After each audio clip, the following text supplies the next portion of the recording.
कुठलंही कार्य, घरातून बाहेर पडताना या मंत्राचा उच्चार करावा, गाडीत बसताना या मंत्राचा उच्चार करावा, किंबहुना कुठलं एखादी कार्य जर नसेल तर या मंत्राचा उच्चार करावा.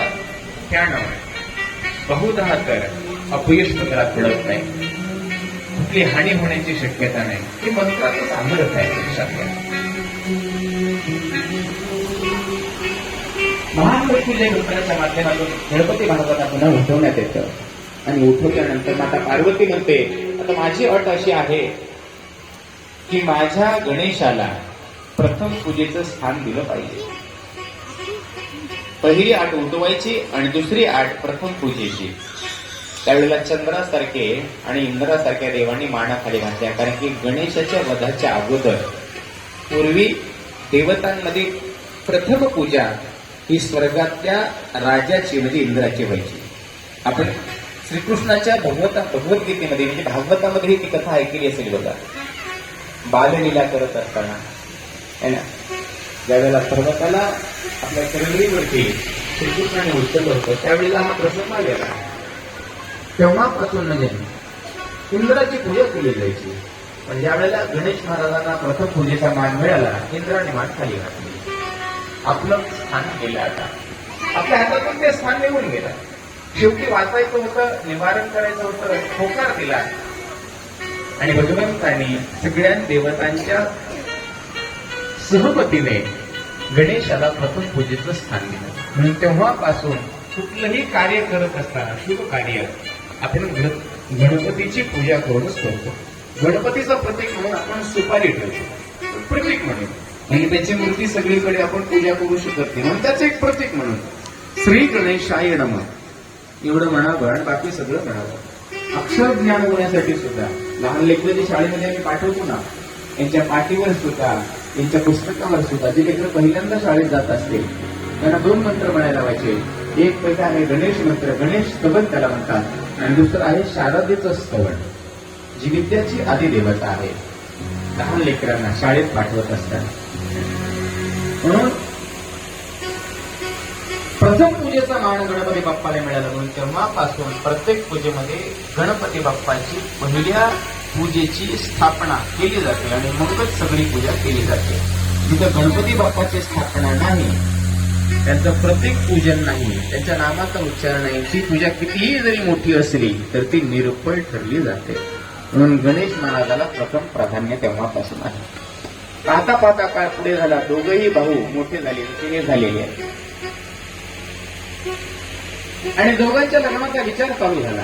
आता घरात पोरं लग्नाचे झाल्यानंतर लग्नाचा विचार चालू होतो आणि लग्नाचा विचार चालू झाल्याननंतर गणपती बाप्पा अंगानं मोठे आहेत पण कार्तिक महाराज वयानं मोठे आहेत. आता इथेही तसंच आहे. गणपती महाराजांचं डोसकं पांढरं झालेलं आहे, कार्तिक महाराजांचं काळा बघा. हो, आगड बम बगड बम, मागचं मोरचं काही विचार करायचं, तिकडे बघू नका, पुढे बघा. असेच राहू महाराज. आता लग्न करायचं, दोन्ही उपर झालेले आहेत. आता मायबापाला वाटलं मोठं जे आहे म्हणजे वयानं मोठं आहे त्याचं लग्न करावं, बरोबर आहे, नियम आहे, मोठ्याच लग्न करावं. पण बारकं योग्य पाहिजे आहे. बारकं म्हणतं, हा काय चाललंय, काय विचार, म्हणजे लग्नाचा विचार कुणाच्या, भावाच्या, म्हणजे असं कुठं असतंय का? त्याचं शरीर बघा, माझं शरीर बघा. लग्नाला कोणाला याचा विचार करा, दाखवा कोणालाही बाजारात. ज्याला आमचा परिचय नसेल त्याला विचारून बघा कोण मोठा आहे, म्हणजे मी मोठा आहे. गणपती बाप्पा हट्टाला पडले, अगदी अगोदर लग्न माझं. कार्तिक महाराज म्हणतात गणपती जरी अंगाने मोठा असला तर वयानं मी मोठा आहे, लग्न माझं व्हायला पाहिजे. दोघांमध्ये 2 दिवस चालू झाला, भावाभावामध्ये. शेवटी आई वडील आहेत, सहमतीचं करतात, म्हणजे दोघंही शांत व्हा, दोघांचंही लग्न करू आपण. पण एक अट आहे. कोणती अट आहे? आम्ही पहिलं लग्न त्याचं करू जो सृष्टीची परिक्रमा करून आमच्या चरणावरती डोकं टेकवेल, म्हणजे पृथ्वीची प्रदक्षिणा करून आमचं दर्शन जो पहिल्यांदा घेईल त्याचं लग्न आम्ही अगोदर करू. ठीक आहे, काय हरकत नाही, दोघांनी मान्य केलं. पण दोघांनी मान्य केलं, गणपती बाप्पा पुढे प्रश्न निर्माण झाला. अशा भल्या मोठ्या पोटाचा, आमची बाबूंना खूप सुंदर कथा सांगायची, भल्या मोठ्या पोटाचा, सुटपावणे कानाचा, लांब सरक नाकाचा, कसा चालणार गणपती? बरं, आता गणपती चालणार, गणपती बाप्पाचं वाहन काय? उंदीर मामा. आता असला मोठा जर गणपती एखाद्या उंदरावर बसवला, त्यानं जिवंत राहील का? ती जागेवर जीव सोडेल की? आता पृथ्वी प्रदक्षिणा म्हणजे काही सोपी नाहीये. 7 द्वीपे, 7 खंड, 7 समुद्र, त्याची प्रदक्षिणा करून अनेक हिमालय, अनेक पर्वतरांगा ओलांडून पुन्हा कैलासावरती येऊन मायबापाचे दर्शन घ्यायचे, माता पिताचे दर्शन घ्यायचे. कार्तिक महाराजांनी होकार दिला, चटकन आपल्या श्वेतहंसावरती म्हणजे आपल्या मोरावरती ते विराजमान झाले आणि झटकन माईच्या माईबापाच्या पायावरती डोकं टेकवलं आणि तात्काळ निघाले बाहेर. मला मान्य म्हणजे त्यांना माहिती होतं मी विजयी होणार. आता कार्तिक महाराजाचं शरीर लहान आणि वाहन मोठं, पण गणपती बाप्पाचं उलट आहे, शरीर मोठं आणि वाहन लहान. स्पीड ब्रेकर जमणार, खड्डा जमणार, काही तिथेच अडकून पडते. तिकडे घेर पाडले की तिकडं त्याने एकदा पंख असा हलवला की थांबतच नाही मूल. उंदीर मामाचं तसं नाही, अवघड आहे. गणपती बाप्पा विचार करतात, बाबा आपल्या उंदराला काही एवढं खपत नाही, उंदराला खपल, आपणाला बी खपणार, आपल्याला तर कसं खमल? वाटत जर भूक लागली, खावं काय, तहान लागली, प्यावं काय, बक्कळ विचार केला आणि शास्त्र चाळायला चालू केला. गणपती बाप्पाने शास्त्र चाळले सगळे आणि त्याच्यामध्ये एक श्लोक निघाला, एक प्रसंग त्यांना पाहिला आणि त्या प्रसंगातून असं लक्षात आलं की या विश्वामध्ये पृथ्वीचं स्वरूप माय आहे, पृथ्वीचं स्वरूप माय आहे आणि आकाशाचं स्वरूप बाप आहे. ज्याला पृथ्वी प्रदक्षिणेचं पुण्य पाहिजे असेल त्यांनी माता पित्याला सुंदर एका उंच आसनावरती विराजमान करावं, त्यांच्या पुढे 2 पाठ ठेवावे, माता पित्यांची चरणसेवा करावी, त्यांचे पाय धुवावे आणि यथाविधी पूजा करून त्यांच्या चरणी साष्टांग दंडवत घालावा आणि माता पित्यांना 7 प्रदक्षिणा टाकाव्या. किती? 7 प्रदक्षिणा. त्या व्यक्तीला पृथ्वी प्रदक्षिणेचं पुण्य मिळतंय, हा एक संदर्भ आपल्याला पुराणामध्ये सापडतो आणि ते गणपती बाप्पाला सापडला. बरं झालं म्हणजे प्रश्न मार्गी लागला, चिंता करायची गरज नाही. चटकून कैलासावर आले, माता पित्याला उंच आसनावरती बसवलं, सुंदर असं स्नान झाली, सुंदर असे पाठी मांडलेले आहेत, आसन टाकलेलं आहे, रांगोळी काढलेली आहे आणि माता पित्याला म्हणतात तुमचे पाय पुढे करा. म्हणजे गणपती हे काय करत आहेत, लग्न करायचं नाही का? म्हणजे तुम्ही आता सध्या शांत राहा, माझं नियोजन मला माहिती आहे, तुम्ही फक्त जे मी म्हणतोय ते करत राहा, पाय पुढे करा. दोघांना उंच आसनावरती बसवलं, दोघांना पाय पुढे करायला लागले आणि दोघांचे पाय अत्यंत सुंदर स्वच्छ पद्धतीने धुवून घेतले. यथाविधी त्याची पूजा केली आणि यथाविधी पूजा करून ते तीर्थ सगळीकडे टाकलं आणि स्वतःही तीर्थप्राशन केलं आणि मायबापाच्या चरणी दंडवत टाकले आणि 7 प्रदक्षिणा वडिलांच्या मूळ मंत्राची म्हणजे बीजाक्षर मंत्राची नमः शिवाय या मंत्रातून 7 प्रदक्षिणा घातल्या, पुन्हा साष्टांग दंडवत घातलं आणि दोन्ही हात जोडून उभं टाकले. चला मी तयार आहे लग्नाला. मुलगी बघायचा कार्यक्रम कधी आहे? अरे अरे गणपती, आपली अट काय आहे? लग्न तर होणार आहे, पण आपली अट काय आहे? पृथ्वी प्रदक्षिणेची आहे, आमच्या प्रदक्षिणेची नाही. त्यावेळेला त्यांनी जो ग्रंथ पाहिला त्या पुराणाला त्यांनी काढलं आणि तो दाखला माता पित्यासमोर ठेवला. म्हणे आता हे खोटं आहे का तुम्ही खोटे आहात? दोन्हीपैकी एक सांगा. जर हे खोटं असेल तर मी जातो आणि हे खोटं नसेल तर तात्काळ पोरगी बोलायला चला. आता मोठा प्रश्न पडला, धर्माच्या विरोधात देवाला जाता येत नाही, कारण की धर्माचं स्वरूप देव आहे आणि धर्म म्हणजे ना परमात्म्याची नियमावली आहे. म्हणून जो मुलगा माता पित्याच्या चरणांना दररोज स्पर्श करतो तो सगळ्यात पूज्य कीर्ती मिळवणारा व्यक्ती म्हणतो हे लक्षात घ्या. जगामध्ये सगळे तीर्थ मायबापाच्या चरणावर सामावलेले आहेत. माय ही काशी आहे आणि बाप हा विश्वनाथ आहे. माय बाप अवघी काशी तिने न जावे तीर्थाशी. त्याला कुठे जायची गरज नाहीये. तुम्हाला पुंडलिकाची कथा बऱ्याच जणांना माहिती असेल. पुंडलिकाने उभ्या आयुष्यामध्ये परमार्थ केलेला नाही, उभ्या आयुष्यात. पण ज्या वेळेला संत रोहिदासांनी माता पित्याची सेवा केली, हे दर्शन त्याला पाहिलं, म्हणून हे दर्शन ज्या वेळेला पाहिलं त्यावेळेला तो आश्चर्यचकित झाला.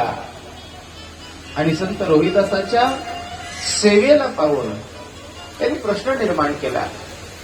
म्हणजे काय साधू असेल माता पित्याची सेवा करत आहे, कामधंदा सोडून सगळं.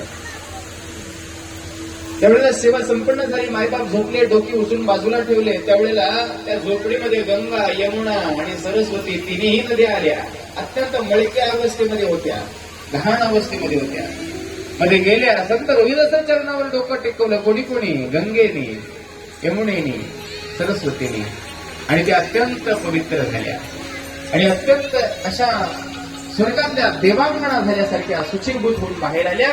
त्याला नवल वाटलं आणि पुंडलिकाने थांबून त्या तिन्ही माऊल्यांना विचारलं, अहो कोण आहात तुम्ही? म्हणजे जाते वेळेस तर अत्यंत घाण होतात, अंग पूर्ण मलाने भरलेलं होतं. पण मध्ये जाऊन तुम्ही काय केलात की त्या व्यक्तीपासून तुम्ही आल्याबरोबर एवढ्या सुंदर झालात. त्यावेळेला त्या माऊल्या बोलू लागल्या, ही गंगा आहे, मी यमुना आहे आणि ही सरस्वती आहे. दिवसभरामध्ये जगातील जेवढे लोक आमच्यामध्ये येऊन स्नान करतात त्यांचं पाप आमच्या माथीवर बसतं. त्या पापाला धुण्यासाठी आम्हाला संतांच्या चरणाची रजधुळी स्पर्श करावी लागते. संतांच्या चरणावरती मस्तक टेकवावं लागतं. आणि संतांच्या दर्शनामध्ये एवढं सामर्थ्य आहे की त्या पापाचं प्राक्षाळन म्हणजे समूळ नायनाट होत असतो. दर्शने कृसंती चित्त. आणि आम्ही पवित्र होत असतो आणि पुन्हा दुसऱ्या दिवशी लोकांचं पाप हरण्यासाठी तयार असतो. त्याला नवल वाटलं. गंगा, यमुना, सरस्वती जगाचं पाप हरणाऱ्या या देव्या, या नद्या साधूच्या दर्शनाने पवित्र होत असतात. तो तात्काळ आश्रमामध्ये गेला. संत रोहिदासाला पाहिला. रोहिदासांना विचारला, एवढी पवित्रता कुठून आली? तर रोहिदास म्हणतात, ही माझी माय आहे आणि हा माझा बाप आहे. तो आयुष्य या माता पित्यांची सेवा केलं. हे आंधळे आहे, त्यांना उठता येत नाही, बसता येत नाही आणि यांच्या सेवेमुळे ते इथपर्यंत येतात. त्यावेळेला बोध झाला पुंडलिकाला आणि पुंडलिकाने आपल्या माता पित्याची सेवा चालू केली. तुम्ही बऱ्याच वेळेला ते चरित्र पाहिलं असेल. सेवा चालू केली. सेवा एवढी कठोर चालू केली की त्या सेवेमध्ये कुठलीच उणीव नव्हती. एक वेळेला सेवेकरीला बसला, मांडीवरती मायबापाचं मुडकं घेऊन बसलेला आहे. देवाने परीक्षा घेतली. शरीराला भेदणाऱ्या एका किड्याचं स्वरूप घेऊन एका देवाला परीक्षेसाठी पाठवून दिलं आणि मांडीला किडा कुरतुडायला म्हणजे चावायला चालू केला. मांडी पूर्ण रक्तबंबाळ झाली.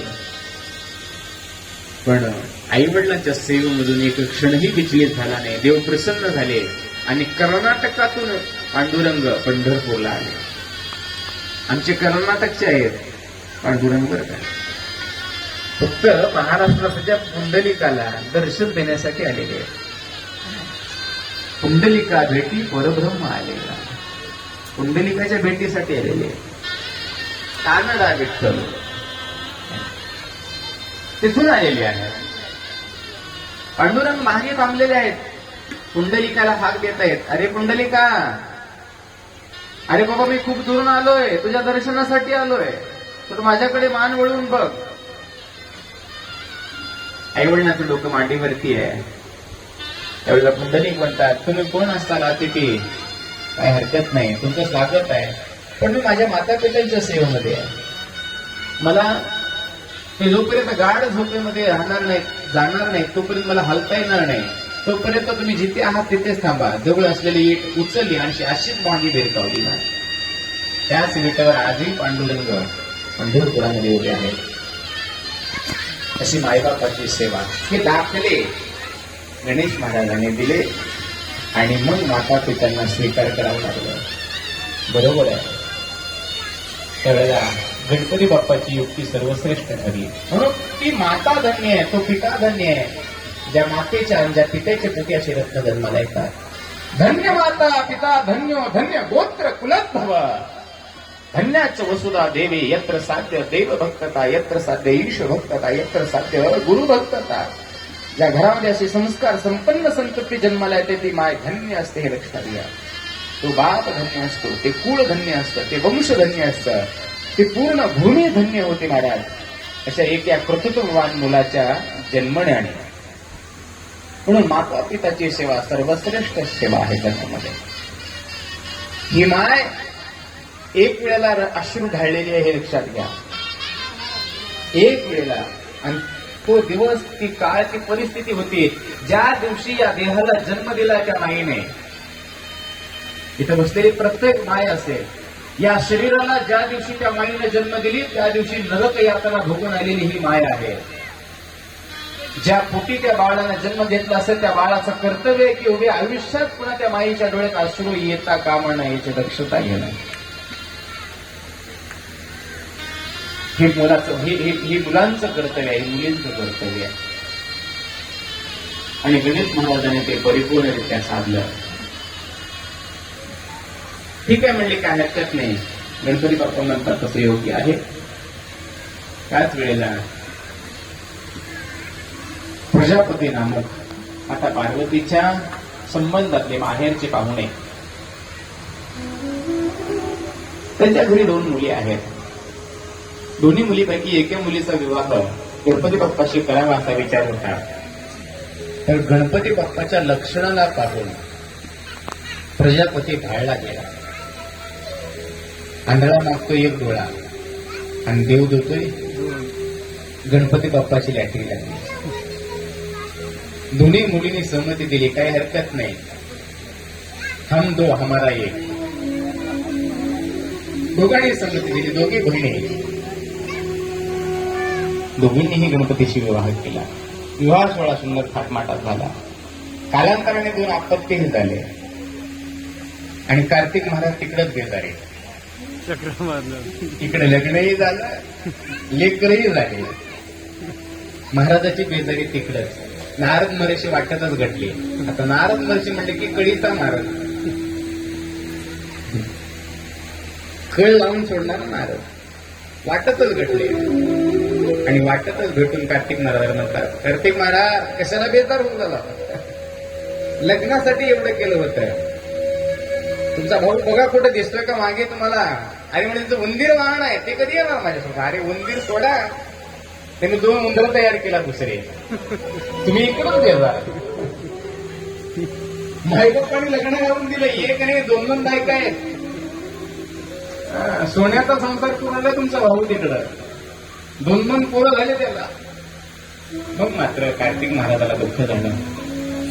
वस्तुस्थितीचं अवलोकन करण्यासाठी कैलासावरती आले आणि वस्तुस्थितीचं अवलोकन झाल्याबरोबर माता पित्याच्या चरणी मस्तक टेकवलं आणि गुरुनच नमस्कार करून तिथून कैलास पर्वतावरून क्रौंच नावाच्या पर्वतावरती त्या शिखरावरती कार्तिक महाराज पोहोचले आणि कायमचं कैलासाचा सोडचिठी त्याग केला त्याने. आणि स्वतःचा एक मनाचा संकल्प केला की बाबा आयुष्य मी ब्रह्मचर्याचं पालन करेन आणि ब्रह्मचर्याचं पालन करूनच माझ्या योग स्थितीला मी प्राप्त करेन.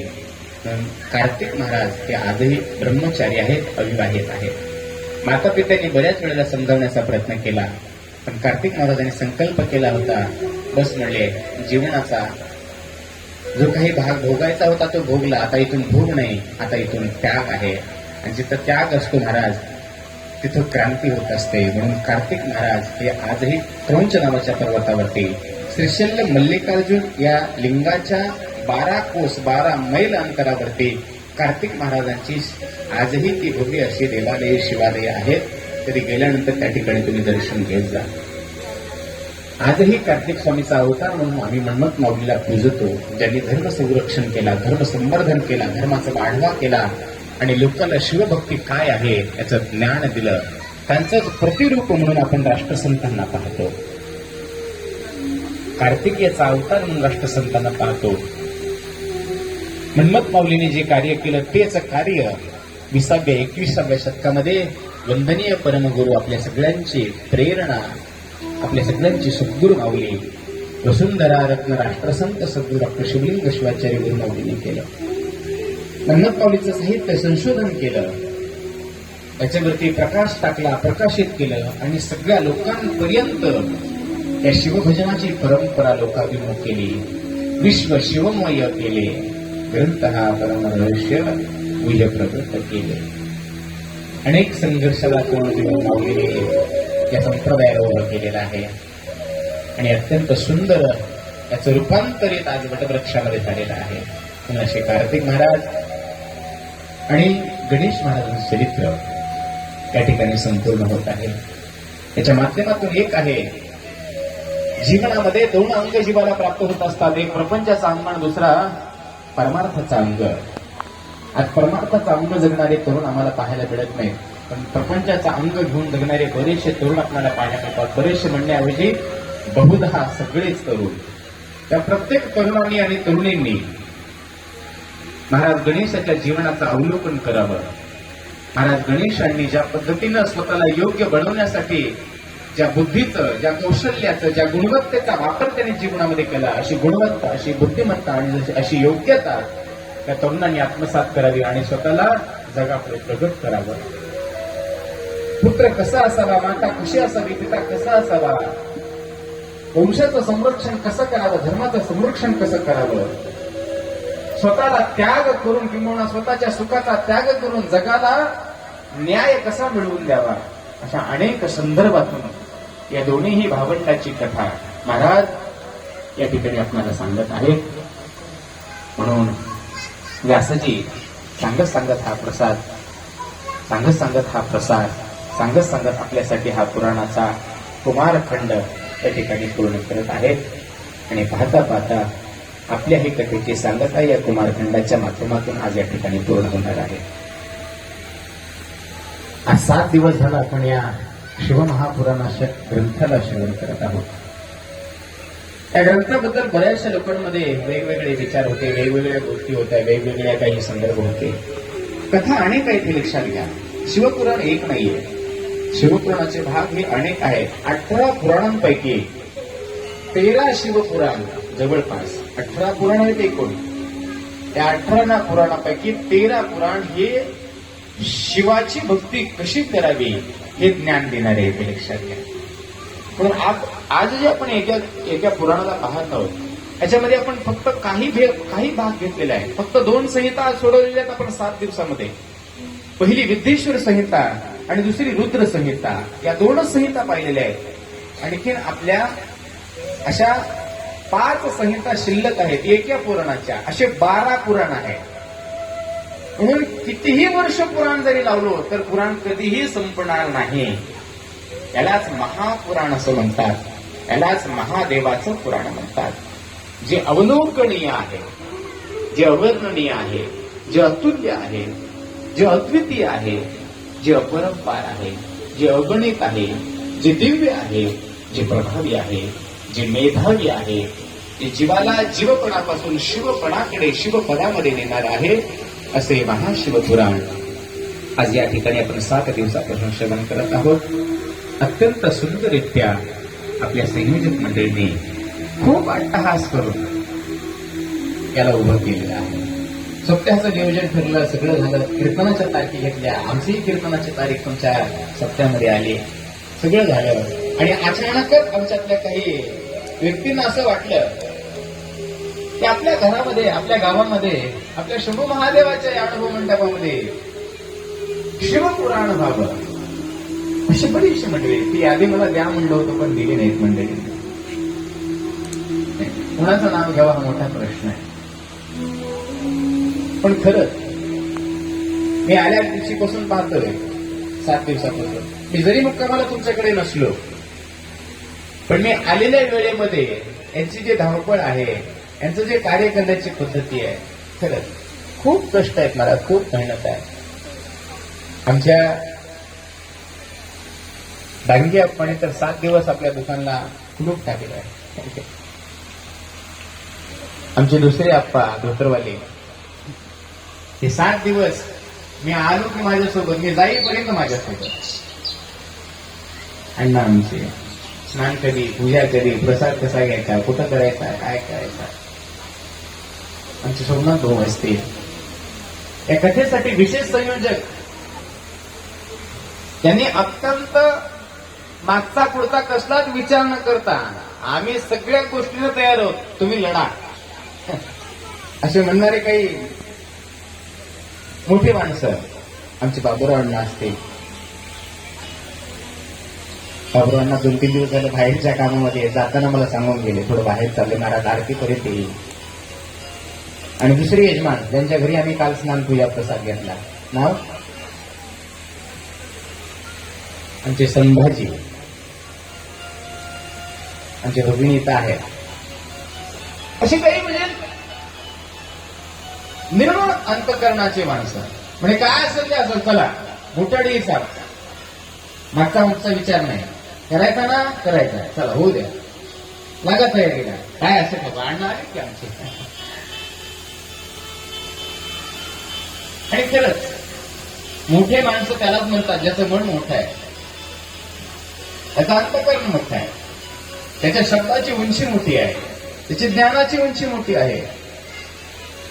आणि सगळं जरी गेलं तर माणसाची साथ सोडत नाही, त्यालाच मोठं म्हणतात अक्षर. बऱ्याच वेळेला असं होतं, खंड्यावर जो आले की लगे मान काढून पडणारी बरीचशी आहेत. पण तू लढ, मी सोबत आहे, खंद्याला खंदा लावून काम करणारे खूप कमी असतात. आणि ते मला आज कृष्णूर नगरीमध्ये पाहायला मिळाले. म्हणून जेवढे आमचे यजमान आहेत, म्हणजे ज्यांनी एवढं सुंदर नियोजन केलेलं आहे, आता खरं तर मला सगळ्यांची नावं पाहिजे होती पण नाव दिले नाही, सगळीच संयोजक मंडळी बरं का. मी त्यांचे शब्द सुननाने या ठिकाणी आभार व्यक्त करतो. त्या व्यासपीठाच्या माध्यमातून त्या परशिव परमात्म्याला विनंती करतो, हे परमेश्वरा, धर्माचं कार्य करण्यासाठी ज्या ज्या व्यक्तींच्या अंतःकरणामध्ये धर्म जागा होत असतो, त्या ठिकाणी धर्म स्वरूपाने तो परमात्मा सदैव त्यांच्या सोबत असावा. आणि ज्याच्यासोबत परमात्मा असतो त्याच्यासोबत कुठल्याच दुसऱ्या व्यक्तीची गरज नसते. म्हणून या व्यासपीठातर्फे आमच्या संपूर्ण संयोजक मंडळीला अनंत साधुवाद, अनंत शुभाशीर्वाद. आणि भगवान या शिवपरमात्म्याच्या शिवपुराणातर्फेही त्यांना अनेक पद्धतीच्या त्यांच्या जीवनामध्ये सुख, औदार्य, धन, लक्ष्मी, सरस्वती या सगळ्यांचा कृपा प्रसाद झाला. त्याचबरोबर या सप्ताह संयोजनामध्ये हे नियोजन झाल्याबरोबर बरेचसे काही असे उदात्त अंतःकरणाचे दाते आहेत. मी तुम्हाला अन्नदानाचं महत्व मागे 2 दिवसापूर्वी सांगितलं होतं. खूप भाग्यवान लोकांना अन्नदान घडत असतं, हे लक्षात घ्या. खूप भाग्यवान. काही जणांकडे जळता जळणावणी असतंय, अवर्ण जळता जळणावणी असतंय, पण एक अतिथी जाऊ जीव घालायचा म्हणला की तिथे जीवावर येत आहे. काही सोबत घेऊन जायचं नाही, लक्षात घ्या. सोन्याची जरी जरी महाडी झाली तर महाडी इथंच आहे आणि आपली गाडी दुसरीकडे आहे. सोन्याचा महाल म्हणजे त्याची जी शेवटची अंत्ययात्रा असते ना, आता कोणी त्याला डोली म्हणतात किंबहुना कोणी त्याला आपलं ते काय म्हणतात त्याला किरडी. किरडी सोन्याची नसते, लक्षात घ्या.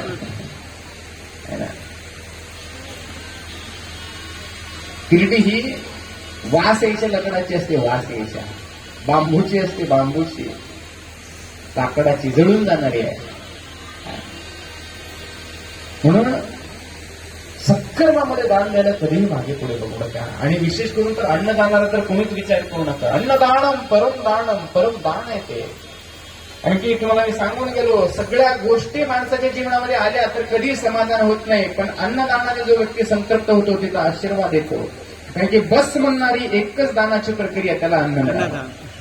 बस झाला, आता पुरे बाबा बस झाले. एक जर अधिक घास खायचं म्हणलं की नको वाटतंय, त्यालाच अन्नदान, त्याला संतृप्ती म्हणतात.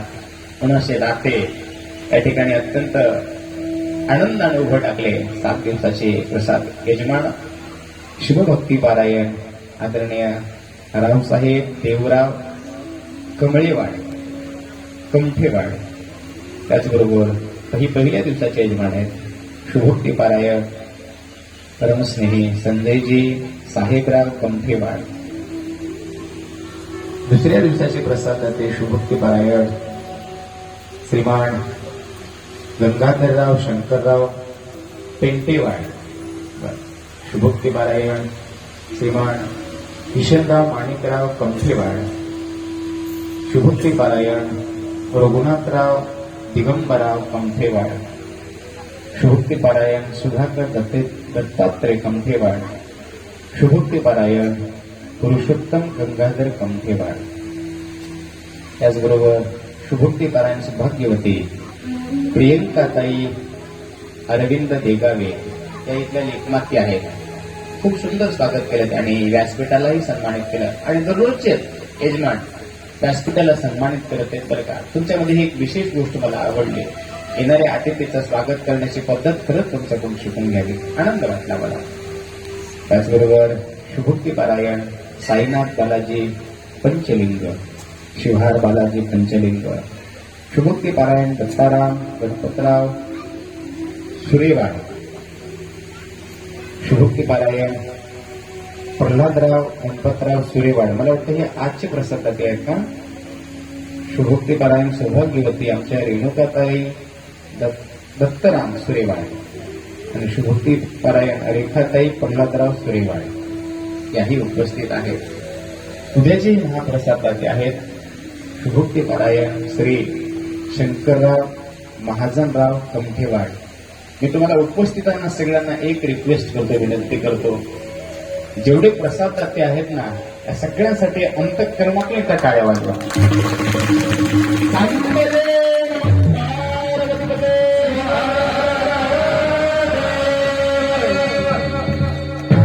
आणि विशेष आमचा जो कंठेवाड परिवार आहे ना, हे शब्दातल्या कौतुकाचा नाही बरं का, हे अंतःकरणातल्या जिव्हाळ्याच्या प्रेमाचा परिवार आहे. शब्दातून मी काय माणसाचं महत्व वाढवणार आहे? शब्दातून महत्व वाढवण्याची गरज नाहीये. अंतःकरणातला जिव्हाळा या ठिकाणी पाहायला मिळतो. आणि विशेष आमचे हे परिवार आहेत, जेवढे यजमान आहेत, कपटेवाड असतील, पेंटेवाड असतील, देगावी असतील, पंचशील असतील, सुरेशवाड असतील, खरं त्यांच्या अंतःकरणामध्ये असणारी जी भगवत भक्ती आहे ना, याला पाहून मला नमन करावं असं वाटतं. म्हणून जेवढे प्रसादाते आहेत या सगळ्या दात्यांना हे व्यासपीठातर्फे अनंत सादरवाद. शिवपरमात्म्याची चरणी विनंती आहे की त्या परमात्म्याने त्यांच्या घरामध्ये सदैव भरभराटी द्यावं, त्यांना सदैव धर्मकार्यासाठी भगवंताने स्वतः त्यांना प्रोत्साहित करावं आणि त्यांच्या घरामध्ये सुख शांती अवघारी सदैव नांदावं. त्याचबरोबर या 7 दिवसापासून ज्या आमच्या संच मंडळींनी अत्यंत सुंदर आपली सेवा या व्यासपीठाची सेवा केली, असे सगळे सन्माननीय या ठिकाणी उपस्थित आमची ही सगळी गणमंडळी यांनी रंगभूमिका अत्यंत सुंदर रंगवली.